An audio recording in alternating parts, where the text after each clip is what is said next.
So if we're up, the latest count here now was 1,500, in excess of 1,500 wolves. Because if we're out in the mountains and we see a wolf, we can take that wolf and legally do so. Wolves come out at night and kill, and they're killing yearlings and not just calves, and even mature cows. Hey everyone, welcome back to the eHunter Newscast. I'm your host for this episode, Taryn Hunt. We've got an awesome podcast for you guys today. Before we get to that though, I'd like to thank our sponsors, Vortex Optics. Those guys are awesome. Had a chance to sit down and talk with them at the Western Hunting and Conservation Expo. Great guys. That's the thing I love about Vortex is, those guys they're real dudes. They're really good to talk to, really good to work with. They have their VIP warranty that's just absolutely amazing. So if you haven't checked out Vortex, I encourage you to do so. Got some awesome stuff. On today's podcast, I sit down with Senator Burt Brackett from Idaho. He's a senator there in Idaho. And we talk about a new bill that he is introducing to legislature.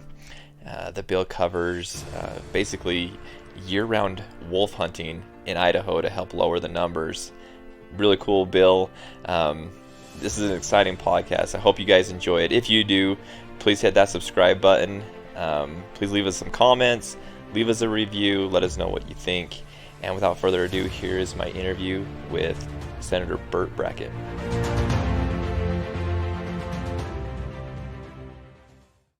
All right, well, let's jump into the questions then. I know you've got meetings to get to this morning, and again, I appreciate you taking the time with me. But so let's start off with this question, and what I'd really like to know is a little bit of the background to the bill, the history of the bill, how it came to be, maybe your personal background and involvement in introducing and sponsoring this bill. Can you tell me a little bit about that background?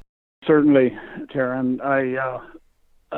First of all, I'm Burt Brackett, and we ranch, it's family ranch, in southern Idaho down near the Nevada border. And so the majority of the wolf impact is far north of us, in central, western, and some in eastern Idaho next to the Yellowstone Park. But we are hearing, and so I'm familiar. I know that the losses that those ranchers are suffering.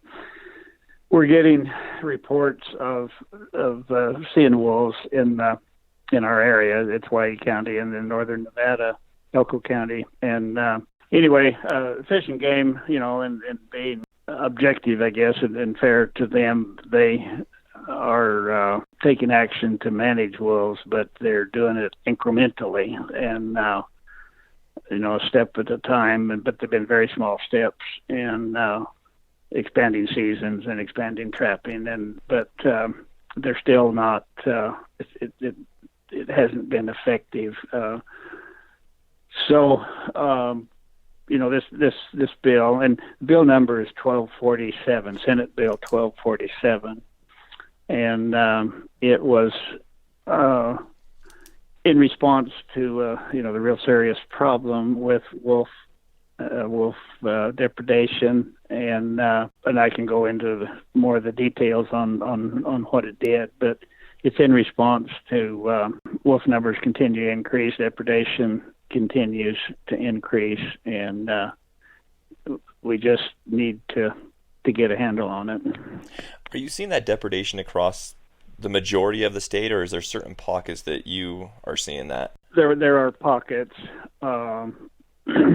It would be in western Idaho, Weiser, up through Long Valley, Round Valley, up to McCall. Some of those ranchers are suffering,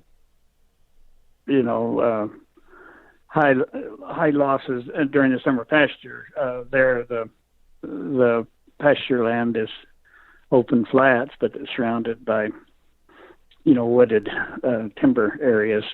So the wolves come out at night and kill, and they're killing yearlings and not just calves, and even mature cows. So So it's western Idaho, central Idaho, and they were supposed to stay in the wilderness, but of course they did not. They do not.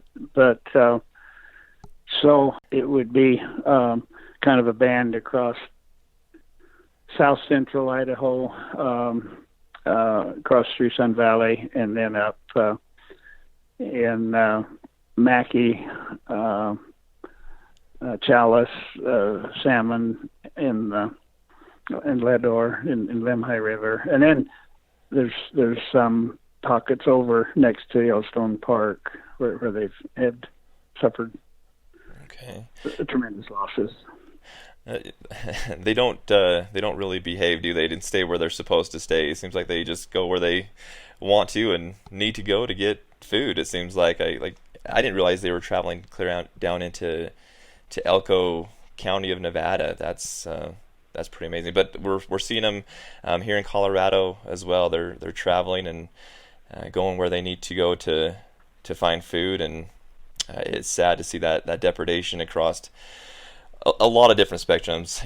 As hunters, that's something that we worry about, because we're seeing a lot of the elk population, deer population being destroyed basically because of the wolves. We've seen this in Idaho and Montana, and now we're seeing it kind of trickle into other states. And so I definitely see the need for this bill, especially in Idaho. I have a lot of friends and relatives in Idaho, and I swear that's all they talk about are those wolves in Idaho and what they're doing up there. And so for you all that are ranchers, cattlemen, I'm pretty sure everybody will be grateful for this bill.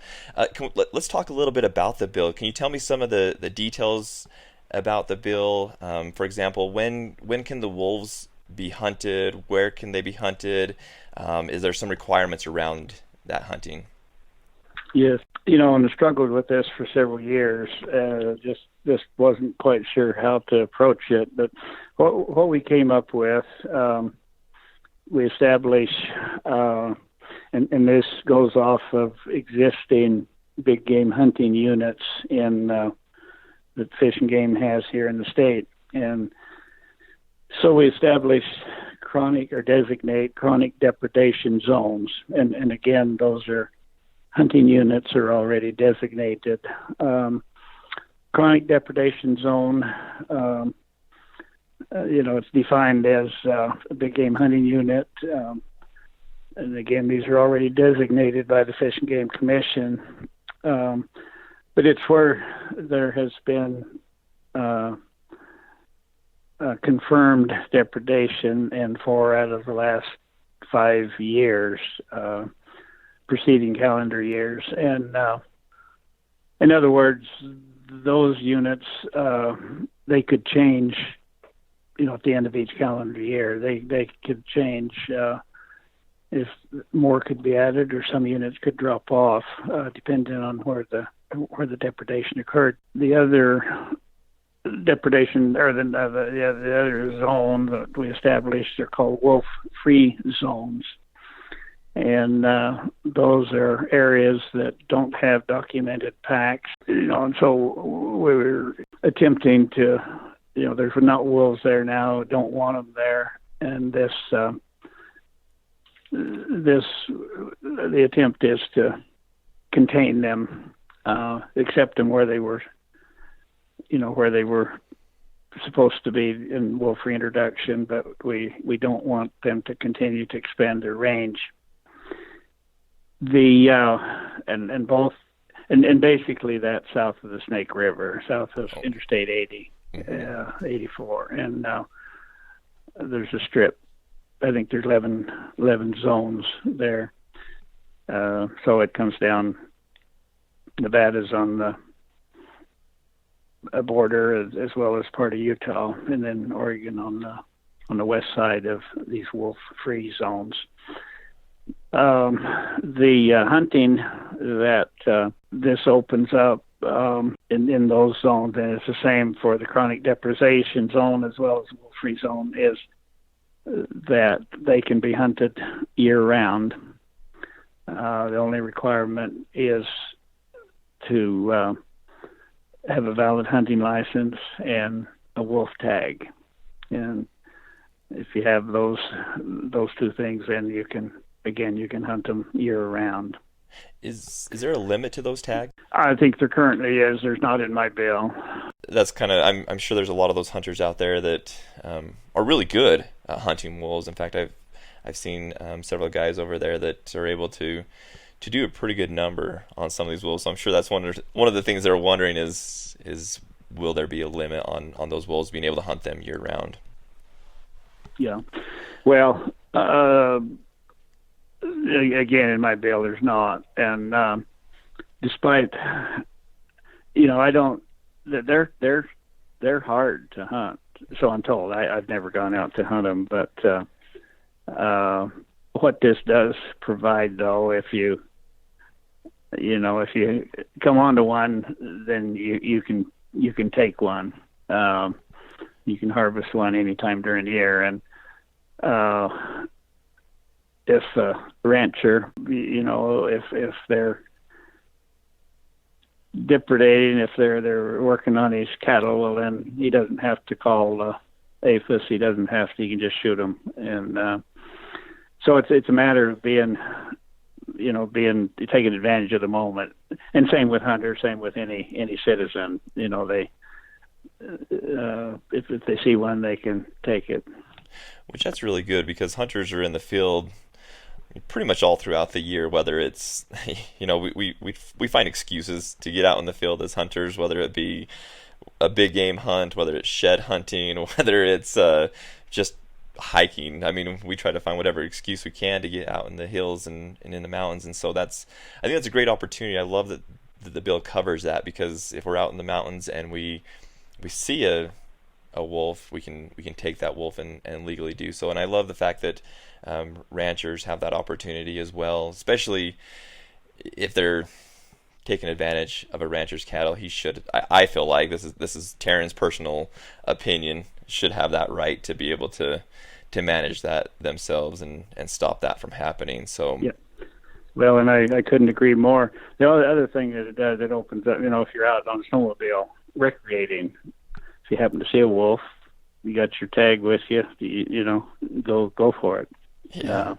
And so there will be some of that, but again, it just opens up a lot of opportunity that hasn't been available. One requirement in this bill is that you have to report within 7 days. If you take a wolf, if you harvest a wolf, you have to report it to the department within 7 days, and that's not too much of a burden, I don't think, and it allows them to kind of keep track of what's happening in the field. So I felt like that was important.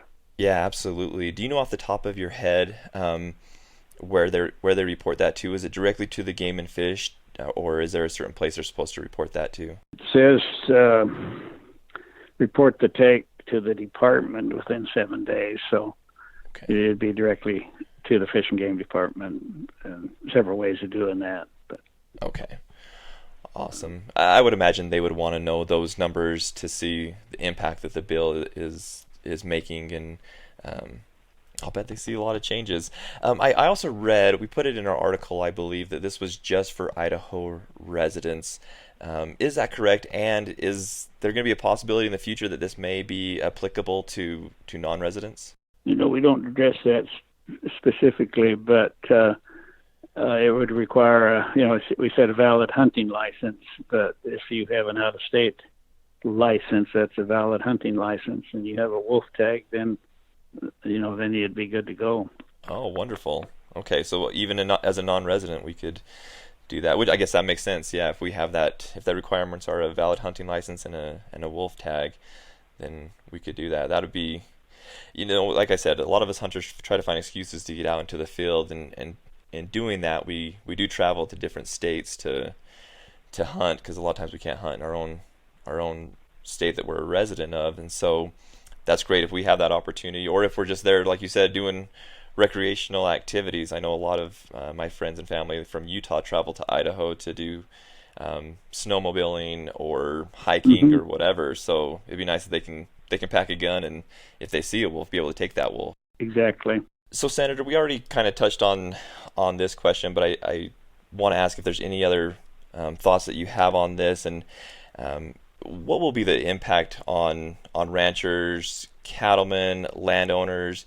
Do you feel like it's a all positive impact, or do you think there'll be any kind of negative impact with people trying to hunt on these properties, or any thoughts on the ranchers and cattlemen there in Idaho? Yeah. Well, it's been overwhelmingly positive response. There will be the access issues that are there already. I think most ranchers would welcome someone that want to come hunt wolves. So I think it'll help in that regard.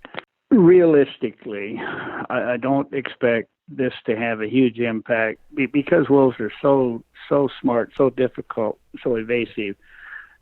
It won't have a huge impact on the numbers. Hopefully we can at least stabilize the numbers, and in real problem areas maybe reduce the numbers.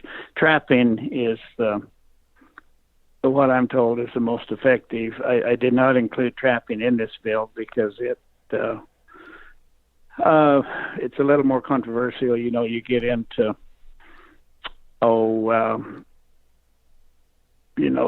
closer to urban areas, well, then you're catching people's dogs, and it can do it, but it's more involved seasons and requirements. So I think that's the next step, is to be much more aggressive on trapping also. The other thing, and we've talked primarily, and what this bill does focuses on livestock depredation, but and while the sportsmen really support this bill, they realize that if the wolf is taken, that most likely he wasn't just depredating on livestock; he was also working on a big game herd somewhere. So, sometime during the year, I think going forward, we're going to have. So this is primarily for livestock depredation, but going forward, we're going to have to target, some big game herds that have been decimated by wolves, and concentrate on some of those areas. And the department has been doing some of that, but they need to do more and be more aggressive on it, do it quicker. Yeah, and that's the thing I like about this bill is there's a little bit more of a aggression towards managing this problem. And you'd mentioned it before. I don't know if it was before we hit record or not, but you mentioned the fact that we're not going to be able to get rid of wolves in Idaho. I think they're always going to be there, but I think this goes a long way into making an impact and having that aggression towards removing them. And I agree. I think trapping is definitely probably a more effective way, and we talked about this a little bit also before we hit record, but Idaho Fish and Game came out with a statement yesterday of some extensions for hunting seasons and some trapping changes, and I know we don't know a lot of information on that, but we'll be coming out with an article on our website about that. I'm sure we can look more to Idaho Fish and Game for information about those extensions and about the trapping changes there as well. Senator, I have one more question for you, and then I'll let you get back to your day. You had mentioned that the majority of the responses that you've had on this were positive. Can you share any of that positive feedback with us, and is there any real negative impact to this that you've heard? Well, personally, the feedback that I've got has been positive. That's primarily though from landowners and from ranchers. If there is a negative that I get is that they want to be included in the wolf-free zone.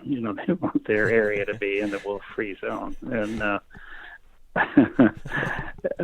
so but they, the remedy or the hunting opportunity is the same, both for chronic depredation zone and the wolf-free zone. One of the things that we also, we kind of tried to address it in the bill. Idaho has a wolf management plan, and in that, and this, we adopted it following introduction, but we're to manage for 15 packs or 150 wolves. And so if we're up, the latest count here now is 1,500, in excess of 1,500 wolves. And so we're just really, insistent, we're pushing to get managing toward our wolf management plan. We're not going to get rid of the wolves. We understand that, we get that, but we do think that they should be managed according or closer under the plan that we have. It's been ever since they were introduced, it's been very controversial, and it's been a long journey. But we had the wolves here in Idaho were in Montana then were delisted by the federal legislation as part of the budget reconciliation bill in 2011, and we were on a 5-year probationary period following that. So we didn't get too aggressive, but that is past now, and the problem still remains. But the threat of relisting isn't as great as it would have been during that time period. Not to say that that the state could be sued, but we feel like they're pretty good standing. Because of that, I included in the bill what I call trigger language and a buffer. The trigger language is that it will maintain at least 20 packs consisting of 200 wolves. And so that's the trigger language. If we happen to get down to that part, which I don't think there's any chance we will with just hunting, but if we did, then there's a buffer between that 20 packs and the 15 packs that the management plan calls for, and that would be a buffer. And so if we hit the 20 under this bill, if we hit the 20 packs, well then Fish and Game Department or the Commission would take action to be certain that we would maintain at least the 15 packs. So that's just a safety feature, if you will, for complying with the delisting rule. I think everybody in Idaho would love to only have 200 wolves in the state versus 1,500 wolves in the state. that is an unreal number, Senator. That is unbelievable that it has gotten that high. But that's what they do. They definitely take that multiply and replenish the earth thing literally for themselves and really take over. And so, well, they don't have any natural predators. Man is the only predator they have, and if it gets crowded in one area, then they'll expand their range, and they're very prolific and they're very efficient hunters, and again, they're kind of at the top of the food chain, if you will. Yeah, they are. They are very proficient at what they do, and like you mentioned before, I've never hunted them myself. If they move in here to Colorado like they did in Idaho, I'm sure I will be. But from what I'm told, like you said, they're really hard to hunt. So yeah, they are at the top of that food chain, and even their only predator, which is us as humans, we have a hard time lowering those numbers. And so I do hope that this makes an impact on those numbers. I'm kind of like you. I don't know that it'll get down to that 200 number where the Fish and Game has to step in and have that buffer. But I hope this goes a long way into getting towards that number. Senator, before I let you go, was there any other comments that you'd like to make on the bill for my listeners? Any other details that we missed? Well, I would, and you touched on it briefly, and I might have too, but the Commission did take action yesterday unanimous, I might add, to establish rule, which, and I'm not prepared to discuss the rule because I haven't had a chance to analyze it, but I'm told that it does open up, even goes farther than what this bill does, more hunting, and then it provides for trapping also. So I would suggest you take a look at that just for the for the update on the wolf situation here in Idaho. Okay. Yeah, I encourage everybody to do that, and we'll try to put out an article and on that here pretty quickly, as well as I'd love to get someone from the commission on a podcast and talk to them as well. So if any of them are listening to this podcast, reach out to me. Love to be able to chat about these changes, because like we talked about, it's nice seeing the aggression by all parties to lower these numbers. Well, I'll mention this to the commission members that I come in contact with. The chairman in particular lives up at Salmon, or near Salmon, and that is wolf country. So he might do one that would be willing to, and he could give you more detail on what the commission action also.